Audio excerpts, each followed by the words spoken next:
The government that would give up some of that is absolutely absurd. And Israel governs this one state very skillfully with three different sets of laws. You have the laws that govern people like myself, Israeli Jews, who can come and go and say what they please. Pretty much a democratic state for all purposes.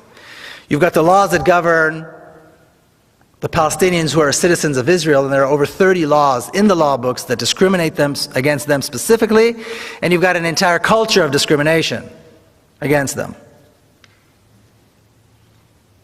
that is deep-seated and deep-rooted in Israeli society. And then you've got the laws that govern the Palestinians in the West Bank and Gaza, and this is really at the pleasure of the Israeli army. If they want to destroy, they destroy. If they want to arrest and beat, they arrest and beat. If they want to torture, they torture. If they want to kill, they kill. And Palestinians have no recourse. This is the reality. There's an education system, the Zionist education system, like Judith alluded, my sister just wrote a book about it. She's an educator, that teaches racism in a very subtle way. There's a bureaucracy, an entire bureaucracy, that is dedicated to making life impossible for Palestinians through all kinds of restrictions and permits and requirements that are absolutely uncalled for and unnecessary, but are all given and provided under the guise of security. And then you've got the Israeli army, which I like to refer to as one of the best trained, best equipped, best fed terrorist organizations in the world.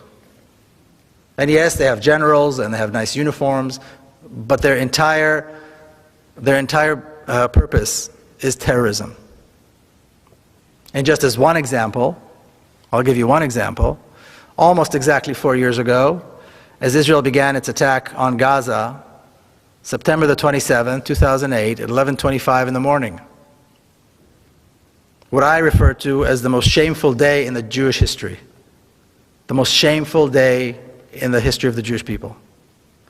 Israel began carpet bombing Gaza, and on the first day of what was to be a 21-day attack, they dropped 100 tons of bombs.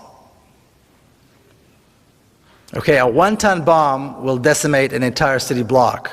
Gaza is one of the most densely populated places in the world. 800,000 children live in Gaza. 11:25 is exactly the time when the morning school shift and the afternoon school shift change. So all the kids are in the streets. All the children are on the streets. That was the moment decided by the decision makers in Israel to begin the attack. This was the first day of a 21-day slaughter that had absolutely no justification. If that's not terrorism, I don't know what is. And this is how the state of Israel manages to control the different populations and somehow still keep up this very sweet, liberal kind of face to everything. But we still have to figure out how we go from here. Well, let's look at what happened in South Africa. They got rid of apartheid. That is the example. What did they do in America? They got rid of the racist laws that existed in the South. Did the whites in South Africa want this, like this? Absolutely not. Did the whites in the southern states in America, here in the United States, want this or like this? No. It was not done by consensus. But Zionism, just like racism, has to go. The Zionist state